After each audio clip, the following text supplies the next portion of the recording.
Welcome to feel the math. Feel the ম্যাথে সবাইকে স্বাগতম জানাই। প্রিয় ছাত্রছাত্রী, আমরা চলে এসেছি আজকে আবার নতুন ক্লাস নিয়ে তোমাদের সামনে। আজকে আমি তোমাদের যে টপিক্সটা পড়াবো সেই টপিক্সটা কি, আমাদের 3 ডাইমেনশন জিওমেট্রির সরলরেখার অন্তর্ভুক্ত 4র্থ নম্বর অধ্যায়। এই অধ্যায়ে কি রয়েছে, একটা বিন্দু থেকে একটা সরলরেখা যে দূরত্ব বের করতে হয়, লম্ব দূরত্ব, সেই লম্ব দূরত্ব কি করে বের করতে হবে সেই সমস্ত জিনিস আজকে শিখবো। এর সমস্ত থিওরি এবং সমস্ত অঙ্ক আজকে আমি কিন্তু সলিউশন করিয়ে দেবো পেজ নাম্বার 81। ওকে, তাহলে চলো শুরু করব আজকের ক্লাস। একদমই ধামাকাদার ক্লাস, যেখানে তোমরা অবশ্যই খাতা পেন এবং জলের বোতল নিয়ে বসে যাবে। চলো শুরু করি আজকের ক্লাস। দেখো, প্রথমে আমি তোমাদের যেটা শেখাবো সেটা হলো একটা বিন্দু থেকে একটা সরলরেখার দূরত্ব যদি বের করতে হয় সেই টপিকসটা কি এক্স্যাক্টলি। আগে ধারণাটা পরিষ্কার করি, তারপর অঙ্কটা আমি বুঝিয়ে দেবো। দেখো, যদি এমন ঘটনা ঘটে এই জায়গায় একটা বিন্দু রয়েছে, এই বিন্দুর স্থানাঙ্ক তোমাকে বলে দেওয়া আছে, মনে করো সেটা কত, পি এম এন, আর মনে করো ও, ওই বিন্দুটার স্থানাঙ্ক এটা। এবং নিচে মনে করো একটা সরলরেখার সমীকরণ তোমাকে বলে দেওয়া আছে। এই বিন্দু থেকে এই সরলরেখার লম্ব দূরত্ব তোমাকে বের করতে বলা হয়েছে, অর্থাৎ এই দূরত্বটা কত এটা তোমাকে জিজ্ঞাসা করছে। আমরা দূরত্ব যদি বের করতে হয়, তাহলে আমি যদি এই বিন্দুটা বের করতে পারি কোনো উপায়ে, এই বিন্দু থেকে এই বিন্দুর দূরত্ব, দুই বিন্দুর মধ্যে দূরত্বের যে ফর্মুলা আছে সেই ফর্মুলা দিয়ে আমরা বের করে নিতে পারবো। তাহলে আমাদের টার্গেট হবে কি, এই বিন্দুটা বের করা। এখন এই বিন্দুটা কোন লজিকে বের করা যেতে পারে? দেখো, এই যে সরল রেখাটা রয়েছে আর এই যে সরল রেখাটা রয়েছে, এই দুটো সরল রেখা একে অপরের সঙ্গে কি হবে, লম্ব হবে। তাহলে যদি দুটো সরলরেখা একে অপরের সঙ্গে লম্ব হয়, তাহলে এর দিক অনুপাত আর এর দিক অনুপাতের ডট প্রোডাক্ট কি হবে, 0 হবে। তাহলে এই ডট প্রোডাক্ট 0 করে আমরা নিশ্চয়ই এই বিন্দুটা বের করতে পারবো। যদি এই বিন্দুটা বের করতে পারি, তাহলে দুই বিন্দুর মধ্যে দূরত্বের ফর্মুলা ইউজ করে আমরা কিন্তু অনায়াসে একদম তাদের মধ্যবর্তী দূরত্বটা বের করে নিতে পারবো। তাহলে চলো একটা উদাহরণ নিয়ে আমি তোমাদের বোঝানোর চেষ্টা করব কি করে অঙ্কটা করব। পেজ নাম্বার 81 এর 1 নম্বর দাগে কি বলেছে, বলেছে এই বিন্দু থেকে এই সরলরেখার দূরত্ব নির্ণয় করো, অঙ্কিত লম্ব বিন্দু ও লম্বটির সমীকরণ নির্ণয় করো। তাহলে লম্ব বিন্দুও বের করতে হবে, লম্বটার সমীকরণও নির্ণয় করতে বলেছে, লম্ব দূরত্বও বের করতে বলেছে। অর্থাৎ এই চ্যাপ্টারে যা যা আছে টোটাল সমস্ত কোশ্চেন এই একটা কোশ্চেনের মাধ্যমে ওরা রিপ্রেজেন্ট করেছে। তাহলে কিভাবে এটা আমি সমাধান করছি ফলো করবে, কিন্তু কনসেন্ট্রেশন যেন এই দিকে থাকে, একদম যেন কনসেন্ট্রেশন কখনো না ভেঙে যায়। ওকে, দেখো প্রথম আমাদের বলেছে এই একটা বিন্দু বলেছে, বিন্দুটার স্থানাঙ্ক কত, 1,0,0, এই হলো বিন্দু বলেছে। যে সরলরেখাটা সমীকরণ বলেছে, মনে করো ওই সরলরেখাটা হলো এই যে। এখন এই সরলরেখাটার সমীকরণ কত বলে দেওয়া আছে, বলে দেওয়া আছে x-1 বাই নিচে রয়েছে 2 ইজুগাল টু বলেছে কি y+1 বাই নিচে বলেছে -3 ইজুগাল টু কি বলেছে z+10, আর নিচে কত বলেছে, নিচে বলেছে আমাদের 8। ওকে, সরলরেখাটার সমীকরণ আমি ওখানে লিখে দিলাম যাতে তোমাদের বুঝতে সুবিধা হয়। আমাদের প্রথম কি বের করতে বলেছে, আমাদের প্রথম বের করতে বলেছে, দেখো এই যে লম্ব দূরত্বটা রয়েছে না, এই লম্ব দূরত্বটা নির্ণয় করতে বলা হয়েছে। ওকে, তারপর এই জায়গায় যে বিন্দুটা রয়েছে এই বিন্দুটা বের করতে বলা হয়েছে। ওকে, তারপর এই যে লম্বটা রয়েছে তার সমীকরণও কিন্তু আমাদের বের করতে বলা হয়েছে। তাহলে 3টে জিনিস আমাদের জিজ্ঞাসা করেছে, এক এক করে আমি সমাধান করব। দেখো ফার্স্ট আমি কি কি করছি একটু বুঝবে কিন্তু, যে আমি কি কি এখানে করছি। এই ছিল আমাদের বিন্দু আর এই ছিল আমাদের সরলরেখা। তাহলে আমি এই জায়গায়, তাহলে দেখো প্রথমে আমি এই সরলরেখার উপর সমস্ত বিন্দুর স্থানাঙ্ক নির্ণয় করব। তার জন্য এখানে আমাদের একটা ধ্রুবক সংখ্যা ধরে নিতে হবে না। তাহলে আমি আগে সমীকরণটা লিখে নিই, এই যে x-1/2 ইজুগাল two y+1/-3 ইজুগাল two z+10/8, এটা ইজুগাল টু m ধরে নিলাম, যেখানে m ইজুগাল টু প্যারামিটার। ওকে, প্যারামিটার অবশ্যই কথাটা কিন্তু লিখবে। এবার এইটার নাম দিলাম ধরো 1 নম্বর সমীকরণ, এটা হচ্ছে 1 নম্বর সমীকরণ। এই 1 নম্বর সমীকরণের উপর সমস্ত বিন্দুর স্থানাঙ্ক আমরা কিন্তু বের করে নেব। 1 নম্বর সরলরেখার উপর সমস্ত বিন্দুর স্থানাঙ্ক, তাহলে ভাষাটা লিখছি যে 1 নং সরল রেখার উপর, সরল রেখার উপর সমস্ত বিন্দুর স্থানাঙ্ক। ওকে, সমস্ত বিন্দুর স্থানাঙ্ক, সমস্ত বিন্দুর স্থানাঙ্ক। এই স্থানাঙ্ক কি করে বের করতে হয়, আমি তোমাদের শিখিয়েছিলাম যে 2 গুণ m মানে হলো 2m, আর 1 যদি ওইদিকে নিয়ে যাই +1, কমা সেম ভাবে এই জায়গায় রয়েছে -3m, আর 1 যদি ওইদিকে নিয়ে যাই -1, কমা 8 যদি ওইদিকে নিয়ে যাই তাহলে 8m, আর 10 ওইদিকে নিয়ে গেলে -10। এই হলো সমস্ত বিন্দুর স্থানাঙ্ক। এবার এই বিন্দু থেকে যদি আমরা এই সরলরেখার উপর একটা লম্ব অঙ্কন করি, তাহলে ভাবো তো এই লম্ব বিন্দু এইটা কোন সরলরেখার উপর অবস্থিত? লম্ব বিন্দু কিন্তু এই সরলরেখার উপর অবস্থিত, অর্থাৎ এই যে সরলরেখাটা আমি লিখেছি তার উপর অবস্থিত হবে। তাহলে ভাবো তো এই যে এম জিনিসটা কি? এম হচ্ছে কিন্তু একটা প্যারামিটার। এম এর বিভিন্ন মানের জন্য বিভিন্ন বিন্দু পাওয়া যায়। সেই বিন্দুটা কোনটা? এই সরলরেখার উপর যতগুলো বিন্দু তোমরা দেখতে পাচ্ছ সমস্ত বিন্দুকে নির্দেশ করবে এই এম। এম এর একটা মান বসাবে, একটা বিন্দু পাবে, আরেকটা মান বসাবে, আরেকটা বিন্দু পাবে, অর্থাৎ এম এর মান চেঞ্জ হলেই বিন্দুগুলো কিন্তু চেঞ্জ হয়ে যাবে। ওকে, তাহলে আমি কি বলতে পারি এম এর একটা বিশেষ মানের জন্য এই বিন্দুটা অবশ্যই পাওয়া যাবে। তাহলে এই বিন্দুটার নাম আমি ধরে নিলাম মনে করো কিউ, আর এই সরলরেখাটার সমীকরণে এটা আমি এ বিন্দু আর এটা আমি এ বি বিন্দু ধরে নিলাম, অর্থাৎ সরলরেখাটাকে এ বি সরলরেখা আমি ধরে নিলাম। তাহলে ভাষাটা কি লিখছি দেখো, এম এর বিশেষ মানে, বিশেষ মানে, বিশেষ মানে কি হবে? বিশেষ মানে কিউ বিন্দুর স্থানাঙ্ক। এই কিউ বিন্দুর স্থানাঙ্ক সেটা কত হবে? সেটা এটাই হবে, কারণ এম এর একটা বিশেষ মানে আমি ধরে নিচ্ছি যে কিউ বিন্দুর স্থানাঙ্ক এটাই হবে। তাহলে সেটা রয়েছে কত? 2m + 1, তারপর রয়েছে কত আমাদের -3m, আর এখানে রয়েছে -1, তারপরে রয়েছে কত 8m, আর এখানে রয়েছে -10। তাহলে এম এর একটা বিশেষ মানে আমি কিউ বিন্দু ওটাকেই ধরে নিলাম। ওকে, এইবার ভাবো তো এই যে পি কিউ সরলরেখাটা রয়েছে, পি কিউ সরলরেখা এ বি সরলরেখার উপর লম্ব। তাহলে আমি যদি এর দিক অনুপাত বের করতে পারি, আর এর দিক অনুপাত তো আমি দেখতে পাচ্ছি নিচে অলরেডি রয়েছে। আচ্ছা, আমি এই সাইডের জিনিসটা মুছে দিই, তাহলে তোমাদের একটু সুবিধা হবে। এটা একটু আমি মুছে দিই, কারণ এটা তো আমাদের কাজে লাগবে না। এটা আমি একটু মুছে দিই। দেখো এই যে মুছে দিলাম। দেখো দেখো আমার টার্গেট হলো এই পি কিউ এর দিক অনুপাত বের করা। তাই সেই জন্য আমি লিখছি পি কিউ এর দিক অনুপাত, পি কিউ এর দিক অনুপাত। সেই দিক অনুপাতটা কত? আমরা জানি দুই বিন্দুগামী কোনো সরলরেখার দিক অনুপাত যদি বের করতে হয় বিন্দু দুটোর বিয়োগ করে দিলেই দিক অনুপাত পাওয়া যায়। তাহলে এইটা হলো কিউ বিন্দু আর পি বিন্দু এই যে বলে দেওয়া আছে। তাহলে এর থেকে ওটা যদি বিয়োগ করি 2m + 1 - 1, তাহলে শুধুমাত্র 2m থাকবে, কমা -3m -1, তার থেকে 0 বিয়োগ করলে ওটাই পড়ে থাকে -3m -1। সেম ভাবে এটার থেকে 0 বিয়োগ করলে ওটা নিজেই পড়ে থাকে, তাহলে 8m -10। এটা কিন্তু দিক অনুপাত পেলাম আমরা। তাহলে এখন এই দিক অনুপাত থেকে কিন্তু আমরা ওটাকে আর ব্র্যাকেটে আটকাবো না। পি কিউ এর দিক অনুপাত আমরা পেয়েছি।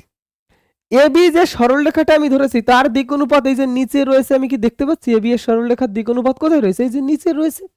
তাহলে আমি কি বলতে পারি যে এ বি এর দিক অনুপাত, এ বি এর দিক অনুপাত সেটা কত? নাকি 2, কমা এখানে রয়েছে -3, কমা এখানে রয়েছে 8। এখন যেহেতু পি কিউ সরলরেখা আর এ বি সরলরেখা পরস্পর লম্ব, দুটো সরলরেখা যদি লম্ব হয় তাহলে তাদের দিক অনুপাতের গুণফলের যোগফল 0 হয়, অর্থাৎ দিক অনুপাতের ডট প্রোডাক্টটা 0 হয়। তাহলে সেই ভাষাটাই আমি লিখবো পরের পেজে। কি লিখবো? যেহেতু A B O P Q সরলরেখা পরস্পর লম্ব, এই জায়গায় লিখছি দেখো, যেহেতু এ বি সরলরেখা লম্ব পি কিউ সরলরেখা, অতএব ওদের দিক অনুপাতের ডট প্রোডাক্টটা 0 হবে। সেই ভাষাটাই আমি এই জায়গায় লিখছি দেখো, এই যে। তাহলে এইটা গুণ এইটা মানে 2m, 2m গুণ 2 মানে হচ্ছে 4m, আর এটার সঙ্গে এটা গুণ করবো, তাহলে আমি এক এক করে ভাষাটা লিখছি দেখো, 2m গুণ 2 তার মানে এখানে হলো কি 4m। ওকে, তারপরে এই জায়গায় রয়েছে কি -3 গুণ এইটা, তাহলে 3 × 3 = 9, আর এখানে রইল 3। তাহলে আমি ভাষাটা এই যে লিখছি +9m + 3। তারপরে রয়েছে আমাদের কি, তারপরে রয়েছে 8 গুণ এটা করলে 64 - 80।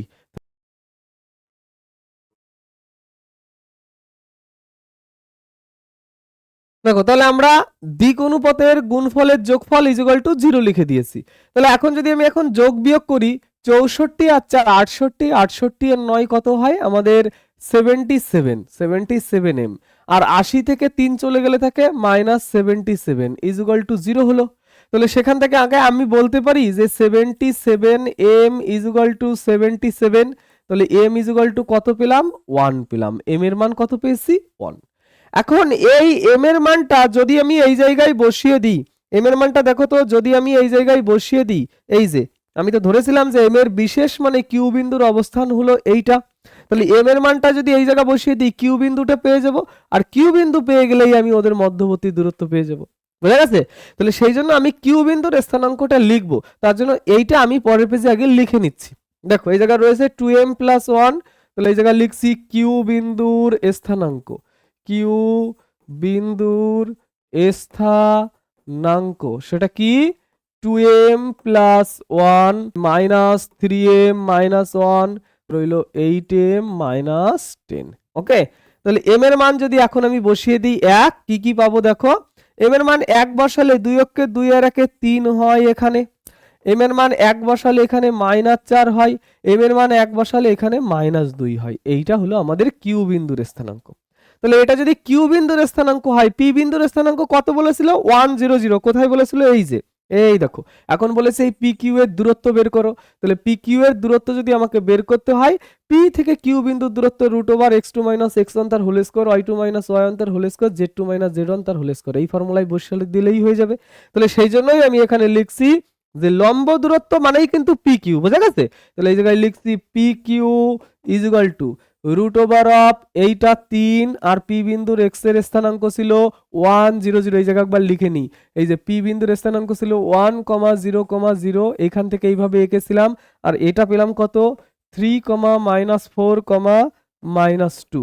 ওকে, তাহলে এই জায়গায় আমরা লিখছি পি কিউ, এই যে 3 - 1 তার হোল স্কয়ার প্লাস এখানে রয়েছে কত -4, তাহলে -4 তার হোল স্কয়ার প্লাস এখানে কত রয়েছে -2 তার হোল স্কয়ার, এত একক দূরত্বে একক দিতে হয়, বোঝা গেছে?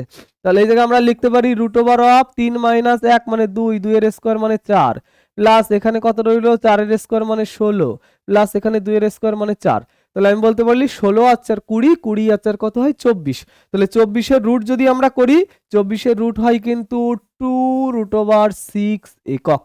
তাহলে এই হলো আমাদের লম্ব দূরত্ব। তাহলে খেয়াল করে দেখো এখানে তিনটি প্রশ্ন করেছিল, তিনটি প্রশ্নের মধ্যে প্রথম যে প্রশ্নটা ছিল লম্ব বিন্দুর স্থানাঙ্ক বের করো, যেটা বের করা হয়ে গেছে, লম্ব দূরত্ব বের করো, যেটা বের করা হয়ে গেছে, আর কি বলেছিল, বলেছিল যে লম্বটা তুমি পাবে তার সমীকরণটাও তুমি নির্ণয় করো। তাহলে পি বিন্দুর স্থানাঙ্ক তুমি জানো, কিউ বিন্দুর স্থানাঙ্ক তুমি জানো, দুই বিন্দুগামী সরলরেখার সমীকরণ ইজিলি কিন্তু আমরা বের করতে পারবো। তো ওরা জিজ্ঞাসা করেছে সেজন্য আমি এখানে এটা সলভ করে দিচ্ছি। দেখো তাহলে ভাষাটা এখন লিখবো কি, ভাষাটা লিখবো যে পি কিউ সরলরেখার সমীকরণ, এই যে লিখছি ভাষাটা যে পি কিউ সরলরেখার সমীকরণ, সরলরেখার সমীকরণ, সেই সমীকরণ কি হবে একটু দেখে নেবে। পি কিউ সরলরেখার সমীকরণ সেটা হলো, এই জায়গায় আরেকবার দরকার লিখে নিই, পি বিন্দুটা বলেছে কত 1,0,0, আর কিউ বিন্দুটার স্থানাঙ্ক কত বলেছে একবার দেখে নিই, কিউ বিন্দুর স্থানাঙ্ক বলেছে 3 - 4 - 2, তাহলে 3 - 4 - 2। ওকে, দেখো তাহলে এই জায়গায় লিখছি পি কিউ সরলরেখার সমীকরণ সেটা কি x - x1, x1 মানে 1 by x2 - x1 is equal to y - y1 by y2 - y1 is equal to z - z1 by z2 - z1। Okay, তাহলে এই ছিল কিন্তু আমাদের পি কিউ সরলরেখার সমীকরণ। তাহলে এবার এটাকে সুষ্ঠু স্বাভাবিক আকার যদি দিই, x - 1/2 is equal to y by -4 is equal to z by -2। Okay, এইবার মনে রাখবে একটা কথা, যদি কখনো নিচের সংখ্যাগুলো কোনো সংখ্যা দিয়ে ভাগ করে দিয়ে দেওয়া যায় তাহলে সেটা তোমরা অবশ্যই ভাগ করবে কিন্তু। তাহলে আমি এখানে দেখতে পাচ্ছি সবাইকে -2 দিয়ে ভাগ করে দেওয়া যাচ্ছে, x - 1 বাই -2 দিয়ে ভাগ করলে -1, y বাই এখানে থাকছে শুধুমাত্র 2, আর z বাই এখানে শুধুমাত্র 1 থাকছে। নেগেটিভ যত বেশি টানানো যায় ততই বেশি ভালো, ওটা রেখে দিলেও ভুল কিন্তু হবে না। ওকে, তাহলে এইটা হলো কার্তেশীয় সমীকরণ। যদি তোমাদের ভেক্টর সমীকরণ দরকার হয় এক লাইনে লিখে দেবে যে ভেক্টর সমীকরণ, সেই ভেক্টর সমীকরণ কি হবে যে আর ভেক্টর ইজ ইকুয়াল টু, প্রথম বিন্দু লিখবো, বিন্দু রয়েছে 1 0 0, তাই লিখলাম i ক্যাপ, আর জে ক্যাপ কে ক্যাপ নেই, তাহলে এখানে একটা m দিলাম, আর দিক অনুপাত রয়েছে minus I cap plus 2 J cap plus এখানে রয়েছে কে ক্যাপ। ওকে, তাহলে এই হলো ওর ভেক্টর সমীকরণ। তাহলে টোটাল যে টপিকসটা ছিল সেই টপিকসে আমরা কি কি শিখলাম, কি কি রয়েছে সেটা একটু দেখবে। প্রথম আমাকে বলেছিল কি, একদম ইজি চ্যাপ্টার, দেখো যে এই বিন্দু থেকে এই সরলরেখার লম্ব দূরত্ব বের করো, লম্ব বিন্দু স্থানাঙ্ক বের করো, লম্ব সমীকরণটাও বের করো। ফার্স্ট এই সরলরেখা থেকে আমি সমস্ত বিন্দুর স্থানাঙ্কটা বের করে নিলাম, ধরে নিলাম যে এই বিন্দুটাও হলো এম এর একটা বিশেষ মানে নির্দেশ করছে। তখন ওই বিন্দুটা যখনই আমরা পেয়ে গেছি, পি কিউ সরলরেখার দিক অনুপাত আমরা বের করে নিয়েছি। পি কিউ সরলরেখার দিক অনুপাত বের করার পর P Q R A B পরস্পর লম্ব, তাই তাদের ডট প্রোডাক্ট 0 করেছি। সেই ডট প্রোডাক্ট 0 করার পর সেখান থেকে এম এর মান পেয়ে গেছি। ওই এম এর মানটা কোন জায়গা বসিয়েছি, এই যে এই জায়গা যদি বসিয়ে দিই ওই এম এর মান, তবে কিন্তু আমার বিন্দুর স্থানাঙ্ক বেরিয়ে যায়। যখনই বিন্দুর স্থানাঙ্ক বেরিয়ে গেছে তখন আমরা পি কিউ দূরত্ব বের করে নিয়েছি। আর পি কিউ দূরত্ব যখন পেয়ে গেছি তখন পি কিউ সমীকরণটাও আমরা বের করে নিয়েছি, কারণ দুই বিন্দুগামী যে কোনো সরলরেখার সমীকরণ কিন্তু আমরা বের করতে পারি। ওকে, তাহলে টোটাল এই চ্যাপ্টারে যতগুলো টপিকস রয়েছে সেই টপিকসের সমস্ত থিওরি এই অঙ্কের মাধ্যমে কিন্তু আমি বোঝানোর চেষ্টা করেছি। তাহলে চলো এর পরের যে অঙ্কটা রয়েছে সেই অঙ্কটা দ্রুত গতিতে আমরা করে নেব। দেখো এর পরে যে অঙ্কটা রয়েছে সেটা কি রয়েছে, বলেছে এত এবং এত এ বি সি তিনটি বিন্দু বলে দেওয়া আছে। এ বিন্দু থেকে বিসির উপর অঙ্কিত লম্বের পাদবিন্দু ডি হলে ডি বিন্দুর স্থানাঙ্ক নির্ণয় করো। তাহলে ভাষাটা কি বলেছে, এই জায়গায় একটা বিন্দু রয়েছে, সেই বিন্দুটা হলো এ। এ বিন্দুর স্থানাঙ্ক কত বলেছে, 1,0,4। আর বিসি একটা এখানে সরল রেখা বলেছে। ওকে, তাহলে বিসি সরলরেখার বি বিন্দুর স্থানাঙ্ক কত বলেছে, বি বিন্দুর স্থানাঙ্ক হচ্ছে 0,-11,3। আর সি বিন্দুর স্থানাঙ্কটা কত বলে দেওয়া আছে, সি বিন্দু 2,-3, আমাদের রয়েছে 1। তাহলে এই হলো আমাদের প্রত্যেকটা বিন্দুর স্থানাঙ্ক। বলেছে এই এ বিন্দু থেকে বিসির উপর অঙ্কিত লম্বের পাদবিন্দু এইটা হলো ডি, তাহলে ডি বিন্দুর স্থানাঙ্কটা নির্ণয় করো। এটা হলো ডি, এই ডি বিন্দুর স্থানাঙ্কটা আমাদের নির্ণয় করতে বলা হয়েছে। ওকে, এই ছিল টোটাল প্রশ্ন। তাহলে দেখো তো, প্রথম আমাকে এই বিসির সমীকরণ যদি আমি নির্ণয় করতে পারি তাহলে নিশ্চয়ই বিসির উপর সমস্ত বিন্দুর স্থানাঙ্ক আমি বের করতে পারবো। আর সমস্ত বিন্দুর স্থানাঙ্ক আমি এটাও ধরে নেব, সেখান থেকে আমি এ বির দিক অনুপাত বের করব, দুজনের ডট প্রোডাক্ট 0 করে দেবো, 0 করে দিলেই ডি বিন্দুর স্থানাঙ্ক বেরিয়ে যাবে। তাহলে আমি প্রথম বিসির সমীকরণটা বের করব। তাহলে লিখছি বিসি এর সমীকরণ।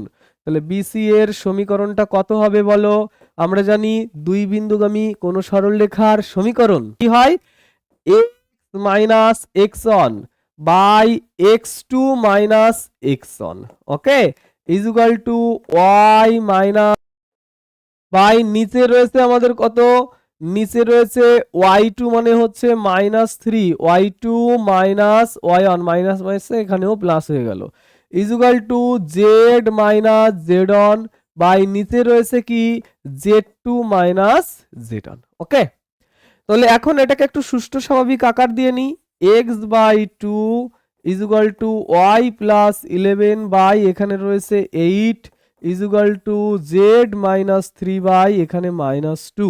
এটা ইজ ইকুয়াল টু একটা m, যেখানে m একটি প্যারামিটার আমরা ধরে নিলাম।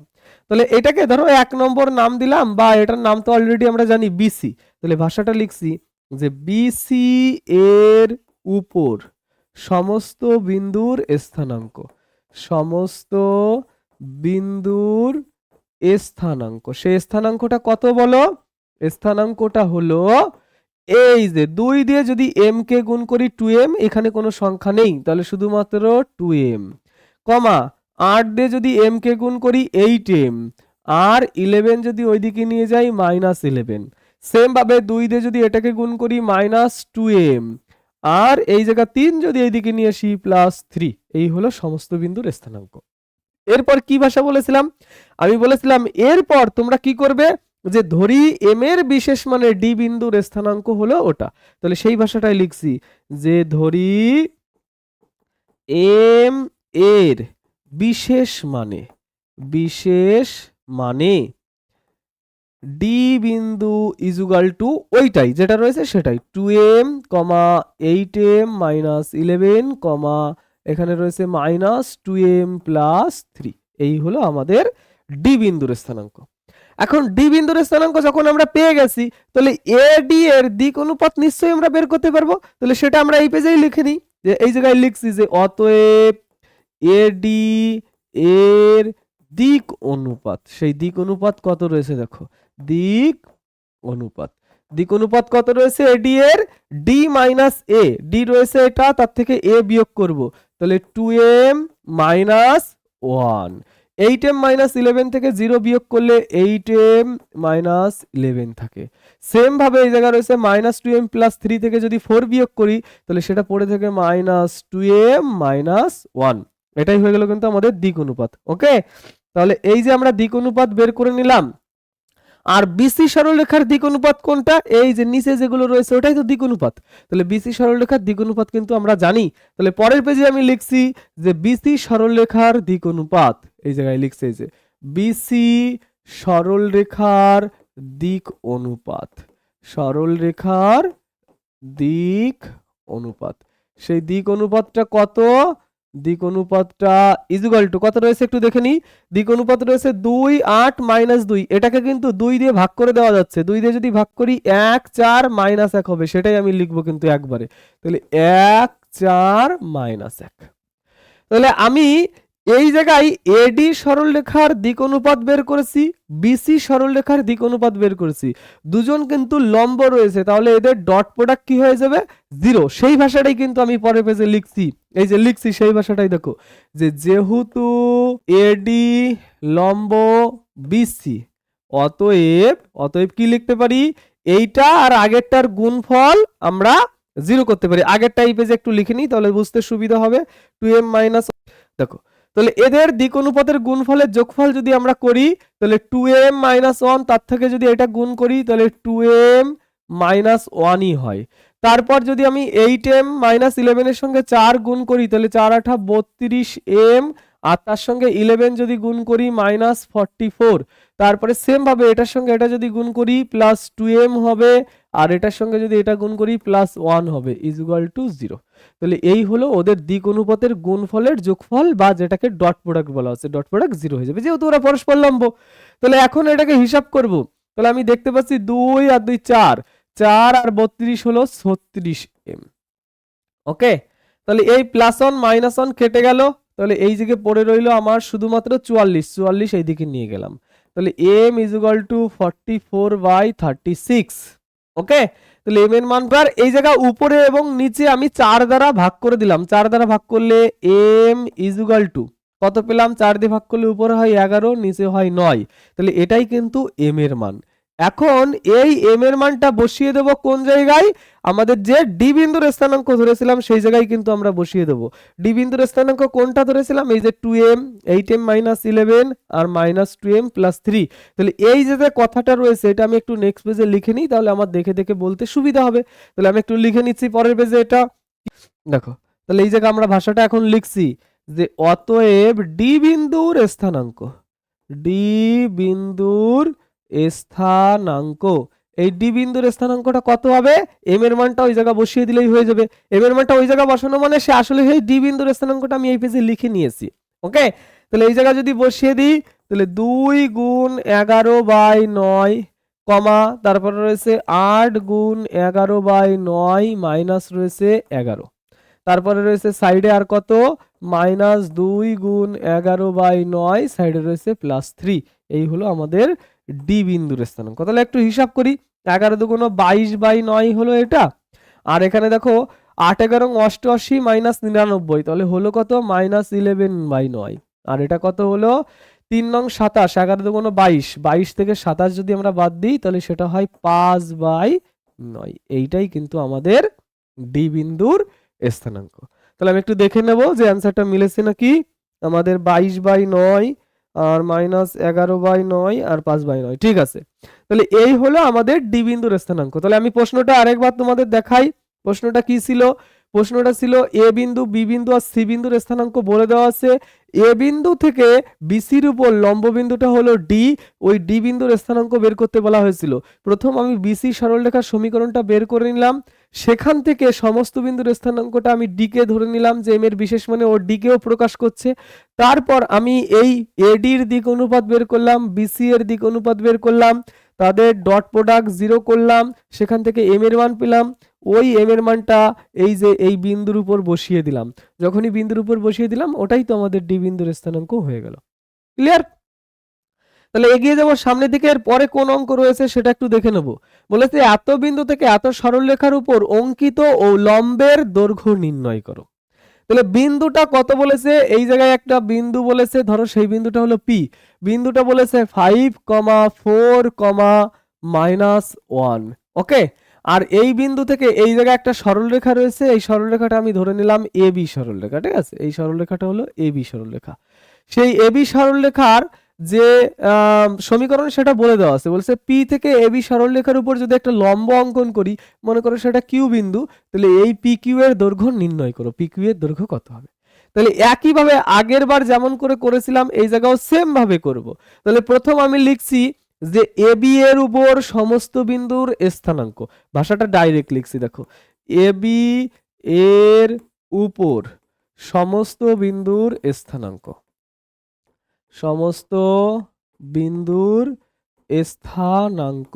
সে স্থানাঙ্ক কত, সমস্ত বিন্দুর স্থানাঙ্কটা কত, দেখো এই জায়গা রয়েছে x মানে 1 রয়েছে, আর এই জায়গা x মানে 2 রয়েছে। তাহলে আমি এই জায়গা লিখছি 1 প্লাস এই জায়গা রয়েছে 2t, এই যে 2t, কমা এই জায়গা y এর মান নেই, শুধু এই জায়গা y এর মান রয়েছে দিক অনুপাতে কত 9, তাহলে আমি সেটাকে 9t লিখলাম।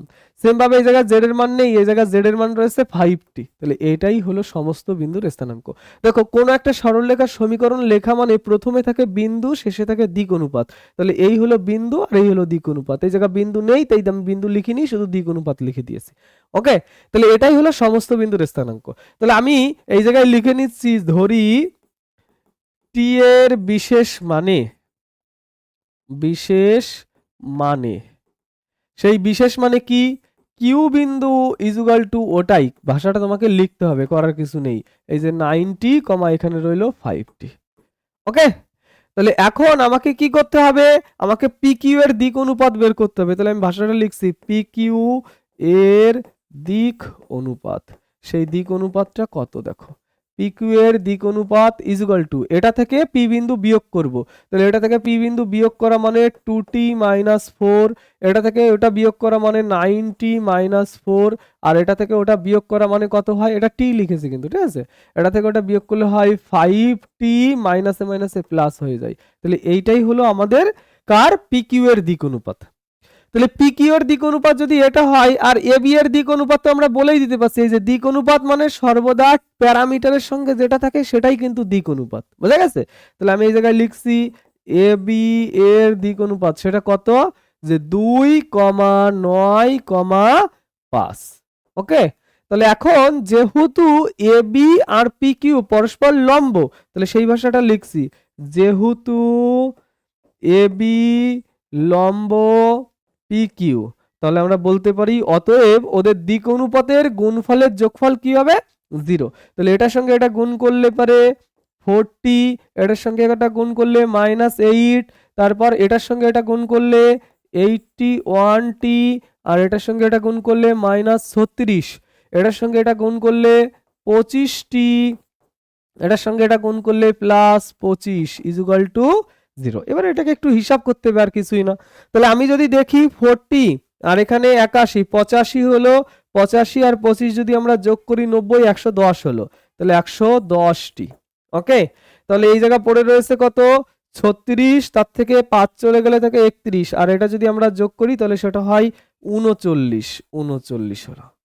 তাহলে এইটা হলো আমাদের টি এর মান কত পেলাম। তাহলে এখান থেকে বলতে পারি যে টি ইজুগাল টু 39/110।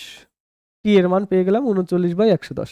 এখন আমাদের জিজ্ঞাসা করেছে লম্বের দৈর্ঘ্য কত হবে। লম্বর দৈর্ঘ্য যদি বের করতে হয় তাহলে প্রথম তো কিউ বিন্দুর স্থানাঙ্কটা বের করতে হবে। তাহলে সেটা আমি নেক্সট পেজে লিখছি যে কিউ বিন্দুর স্থানাঙ্ক। তাহলে কিউ বিন্দুর স্থানাঙ্ক কোনটা? এইটা একটু লিখে নেব, না সরি, কিউ বিন্দুর স্থানাঙ্ক কোনটা? এইটা। তাহলে এটা একটু আমি নেক্সট পেজে লিখে নিই।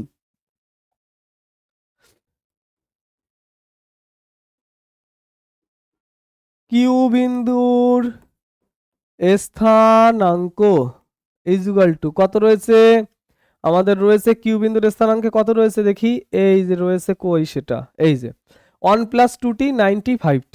তাহলে এই যে লিখলাম। দেখো এবার এই জায়গায় যদি টি এর মানটা আমরা বসিয়ে দিই তাহলে কিন্তু আমরা পেয়ে যাব কি, আমাদের কিউ বিন্দুর স্থানাঙ্কটা। তাহলে টি এর মান কত বেরিয়েছিল? 39/110 ইজুগাল টু লিখছি 1 + 2 গুণ 39 বাই নিচে রয়েছে 110, আর এখানে 9 গুণ 39/110, আর এখানে 5 গুণ 39 বাই নিচে রয়েছে 110। তাহলে এটাকে একটু হিসাব করব। হিসাব করলে এখানে থাকে 110 প্লাস 9 দুগুণ 18 আর 3 দুগুণ 6 রেখে 7 বাই নিচে রইল 110, আর এখানে 9 নং 81, হাতে থাকে আমাদের 8, 3 নং 27 আর 8 হয় হচ্ছে 35/110, আর এখানে হচ্ছে 5 নং 45, হাতে থাকে আমাদের 4, তারপর রইল 3 নং 27 আর 4 কত হয় 31/110। ওকে, তাহলে এটাকে আবার একটু হিসাব করলে 8 হবে, এখানে হবে 8 আর এখানে হবে 1, 188/110 কমা এখানে 351/110 আর এখানে 315/110। এই হলো আমাদের কোন বিন্দুর স্থানাঙ্ক? কিউ বিন্দুর স্থানাঙ্ক।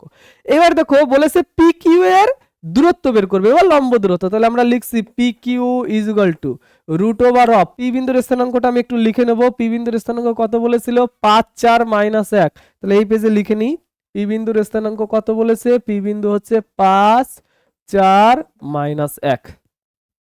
তাহলে এই যে লিখছি 5 - 188/110 তার স্কোয়ার প্লাস রয়েছে কত, তারপর 4। তাহলে এই যে লিখছি 4 - 351/110 তার স্কোয়ার প্লাস এখানে রয়েছে কত -1। তাহলে আমি এই জায়গায় লিখছি, এটাকে আগে লিখে দিই এই ক্ষেত্রে, 315/110 মাইনাস -1 তার স্কোয়ার। এটা 110 আছে, ঠিক আছে, 110 আছে, 110 তার স্কোয়ার। এবার এই যে অদ্ভুত মান এসেছে, এই অদ্ভুত মান হিসাব করা কিন্তু একটু টাফ ব্যাপার আছে। তো তোমরা একটা কাজ করবে, এত বড় যে জটিল হিসাব রয়েছে এটা নিজেরা করে নাও, নিজেরা বাদ বাকি অ্যান্সারটা করে নাও। জাস্ট এটাকে এর সঙ্গে গুণ করে লসাগু করবে, পুরোটা বের করার দরকার নেই। কারণ এই যা উদ্ভট জিনিস দিয়েছে, এই উদ্ভট জিনিস হিসাব কখনোই পরীক্ষায় দেবে না। এরকম জিনিস যদি পরীক্ষায় দেয়, ওই একটা অঙ্ক করেই বাড়ি চলে আসতে হবে। ওকে, তাহলে কিভাবে বের করতে হয় সেটা কিন্তু আমি শিখিয়ে দিলাম যে এইভাবে বের করতে হয়। তাহলে আশা করি তোমরা কিন্তু থিওরিটা বুঝতে পেরেছো। চলো এগিয়ে যাব পরবর্তী কোশ্চেনের দিকে। দেখো পরবর্তী কোশ্চেন যেটা রয়েছে, যে ধরা যাক L1 M1 N1 L2 M2 N2 L3 M3 N3 হলো পরস্পরের উপর লম্ব ও সরলরেখার দিক কোসাইন সমূহ। আচ্ছা, আগে আমি যেটুকু পড়েছি সেইটুকু আগে লিখে নিই, কারণ এত বড় জিনিস মনে রাখা একটা টাফ ব্যাপার আছে। বলেছে এরা সবাইয়ের উপর লম্ব। যদি লম্ব হয় তাহলে প্রত্যেকটা ডট প্রোডাক্ট 0 হবে। আমি আগে সেটা লিখে নিই। তাহলে এই যে আমি লিখতে পারি যে L1 * L2 M1 * M2 আর কি রয়েছে, আর রয়েছে N1 * N2 N1 * N2 এটাও 0 হবে। অনুরূপে বলতে পারি L2 L3 M2 M3 N2 N3 L1 L3 L1 M1 M3 আর N1 N3 0। মানে এই জায়গায় যেটুকু ভাষায় এই পর্যন্ত, কোন পর্যন্ত, এই পর্যন্ত যে ভাষাটা বলেছে সেটা আমি অঙ্কের ভাষায় প্রকাশ করে নিলাম। তাহলে দেখো কি বলেছে, প্রমাণ করো যে সরলরেখাটি ওই সরলরেখা তিনটির প্রত্যেকটির সঙ্গে সমান কোণ উৎপন্ন করে তার দিক কোসাইন সমূহ এইটা হবে।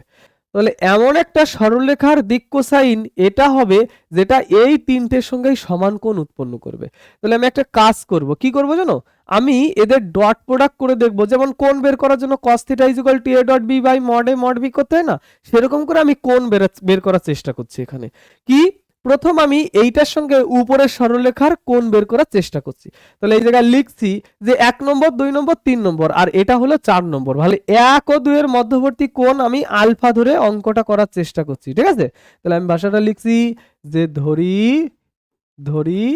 1 নং ও 4 নং এর মধ্যবর্তী কোণ ইজ ইকুয়াল টু আলফা।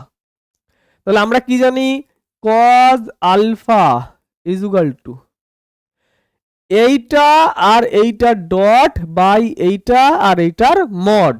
তাহলে আমরা লিখছি এটার সঙ্গে এটা ডট করলে কি হয়, ভালো করে দেখবে, আমি আঙুল দিয়ে দেখাচ্ছি, এল1 ইন্টু এইটা, তাহলে এল1 ইন্টু এল1 প্লাস এল2 প্লাস এল3।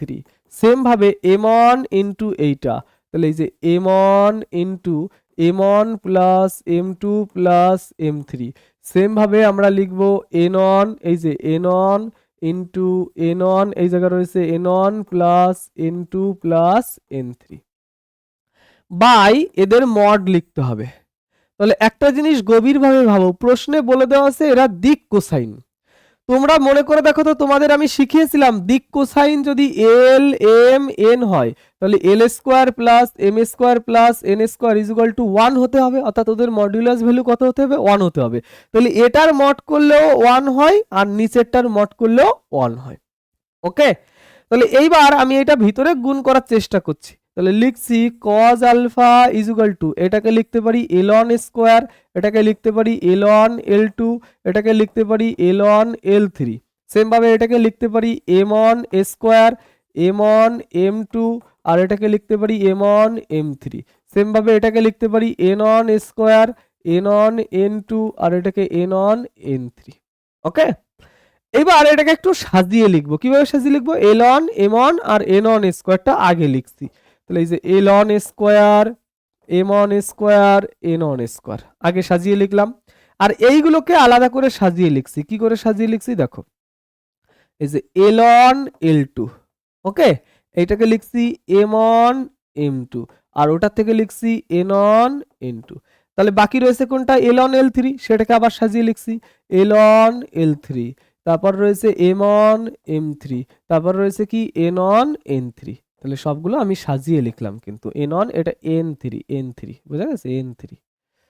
দেখো, তাহলে এইবার এইটা দেখো L one square M one square N one square পেয়েছি, L one square M one square N one square is equal to কত হতে হবে, 1 হতে হবে, যেহেতু ওটা দিক কোসাইন তাহলে এটার পরিবর্তে আমি 1 লিখতে পারি।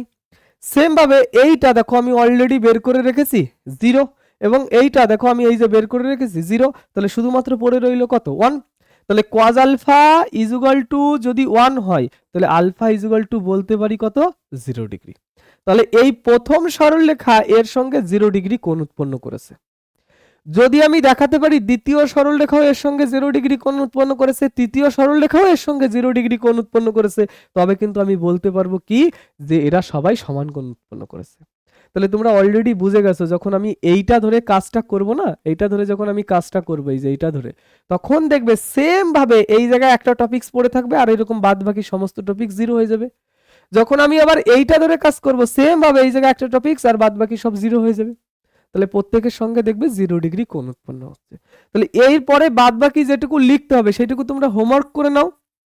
কেন বলো তো, আমি বেশি বেশি হোমওয়ার্ক দিই, আমি একটু শেখানোর পর তোমরা যদি করতে পারো তাহলে বুঝবে তোমরা শিখতে পেরেছো, যদি না করতে পারো তাহলে বুঝবে তোমরা শিখতে পারোনি। আমি তো বলে দিলাম যে ধরে নাও যে ধরি দ্বিতীয় সরলরেখা এবং এর মধ্যবর্তী কোণ হলো বিটা, তাহলে সেই ক্ষেত্রে কি করবে, যে এইটা আর এইটার মধ্যবর্তী কোণ বের করার যে রুলটা ছিল, এই যে cos beta is equal two ওই দুটো ডট বাই ওদের মড তো 1ই হবে, যেহেতু এটা দিক কোসাইন বলে দেওয়া আছে, আর ডট করলে এরকম দেখবে সমস্ত গুণ করবে, গুণ করলে এরকম একটা টপিকস পাবে আর সব 0 হয়ে যাবে। তাহলে দেখবে সেই টপিকসের মান আবার 1 হবে, সেক্ষেত্রেও 0 ডিগ্রি হবে।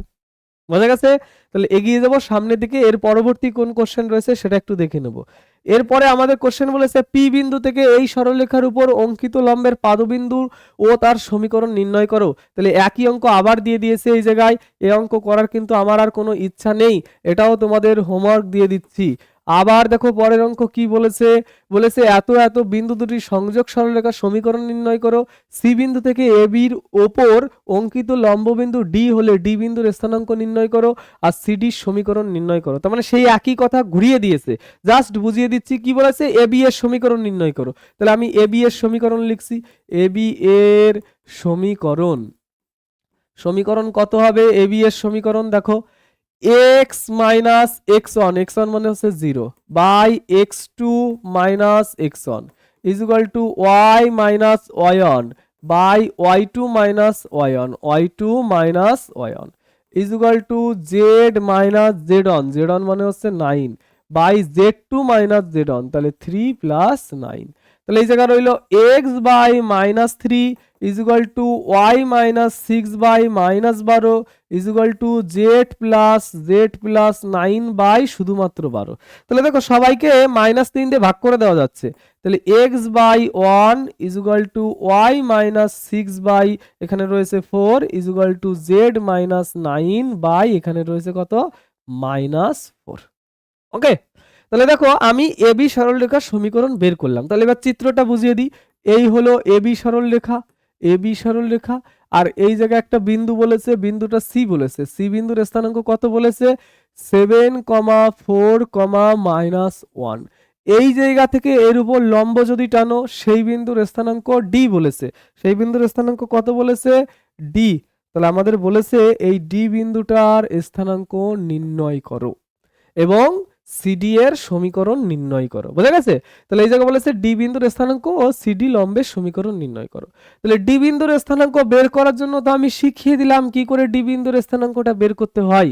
তারপর ডি বিন্দুর স্থানাঙ্ক যদি পেয়ে যাও, দুই বিন্দুগামী সরলরেখা সমীকরণ এই যে যেমন করে করলাম তেমন করে করা যাবে না?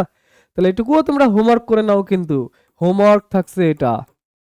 ওকে, পরবর্তী কোন কোশ্চেন রয়েছে দেখবো। বলেছে এত বিন্দু থেকে এত সরলরেখার উপর অঙ্কিত লম্ব বিন্দুর অবস্থান ভেক্টর, লম্ব দূরত্ব ভেক্টর ও কার্তেশীয় সমীকরণ নির্ণয় করো। একদম 1 নম্বর অঙ্ক যেমন করে শিখিয়েছি, 1 নম্বর অঙ্কে যে প্রশ্ন করেছিল এই জায়গাও হুবহু সেম প্রশ্ন করেছে, আলাদা কোনো প্রশ্ন কিন্তু এখানে করেনি। ওকে, তাহলে এগিয়ে যাব সামনের দিকে, এটাও হোমওয়ার্ক থাকছে। এবার দেখো পি বিন্দু থেকে এত সরলরেখার উপর অঙ্কিত লম্বের সমীকরণ নির্ণয় করো, পি বিন্দুর স্থানাঙ্ক নির্ণয় করো। একই অঙ্ক দিয়েছে, ডিফারেন্ট কিছু দিলে তবে না আমি তোমাদের শেখাবো। একই জিনিস যদি আমি শুধুমাত্র তোমাদের শেখাই, শুধু ভিডিওটা লম্বা হবে, তোমাদের সময়টা নষ্ট হবে, এছাড়া কিচ্ছু হবে না। সময়টা তো বাঁচাতে হবে। জীবনে সময়ের ভ্যালু দিতে শেখো, তবেই কিন্তু সামনের দিকে যেতে পারবে। যদি সময়কে মূল্যহীন ভাবো, তুমি কিন্তু নিজেই একদিন মূল্যহীন হয়ে যাবে। সুতরাং কাজ নিজে করো, নিজের কাজে সময় নষ্ট করো সেটা ঠিক আছে, কিন্তু একদম এই জায়গায় আমি যখন থিওরি সব শিখিয়ে দিয়েছি, আমি এখন সব অঙ্ক করে দিলাম, ভিডিও লম্বা হয়ে গেলো, তোমরা ভাবলে স্যার কিছু না কিছু ওই জায়গায় বলেছে আমাদের দেখতেই হবে, তাহলে তোমাদের টাইমটা পুরো বরবাদ হয়ে গেল। সুতরাং টাইম নষ্ট করে কোনো লাভ নেই, হোমওয়ার্ক থাকছে এটাও।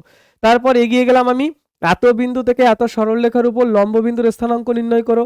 একদম হুবহু সেম অঙ্ক, এবং 9 দাগের 2 দাগেও বলেছে এত বিন্দু থেকে এত সরলরেখার উপর লম্ব বিন্দুর স্থানাঙ্ক নির্ণয় করো। একদম হুবহু সেম অঙ্ক। তাহলে সব কিন্তু থাকছে হোমওয়ার্ক। যদি কোনো অঙ্কে অসুবিধা হয় আমাকে তুরন্ত মেসেজ করে জানাবে, বা অঙ্ক তোমরা যেগুলো করছো সেই অঙ্কের কপি খাতার ছবি তুলে আমাকে পাঠাবে। আমি ভেরিফাই করে দেবো যে তোমার ভুল হয়েছে কিনা, লেখা ঠিক আছে কিনা। লেখালেখি তো আমি অলরেডি দেখিয়ে দিলাম, কোনো জায়গায় কোনো অসুবিধা হলে সেটা কিন্তু আমি হেল্প করে দেবো। বুঝতে পেরেছো নিশ্চয়ই? তাহলে আজকের ক্লাসটা কিন্তু আমি এই পর্যন্তই রাখছি। দেখা হবে তোমাদের সঙ্গে আগামী ক্লাসে, এবং আগামী ক্লাসে কিন্তু আমাদের সরলরেখার শেষ নম্বর অধ্যায় শেষ করার পর আমি কিন্তু ইন্টিগ্রেশন শুরু করব, যেটার রুটিন আমি অলরেডি দিয়ে দিয়েছি। ইন্টিগ্রেশনের অঙ্ক কিন্তু আমি কম বেশি কি ম্যাক্সিমাম সব অঙ্কই আমি করে দেবো, এবং এই স্ক্রিনের উপরেই আমি করে দেবো। হোমওয়ার্কও দেওয়া থাকবে তোমাদের কিছু 50টা অঙ্কের মধ্যে অন্তত 40 থেকে 45টা অঙ্ক আমি ইন্টিগ্রেশনে করে দেবো। ওকে, তাহলে ইন্টিগ্রেশনের জন্য তোমরা সবাই অপেক্ষা করেছিলে, সেটা কিন্তু এই সপ্তাহেই হবে, কেউ দেরি করবে না, এবং পুরনো যত ব্যাকলগ আছে সমস্ত ক্লাস কিন্তু ক্লিয়ার করবে। ওকে, চলো টাটা বাই বাই, সবাই ভালো থেকো, সুস্থ থেকো।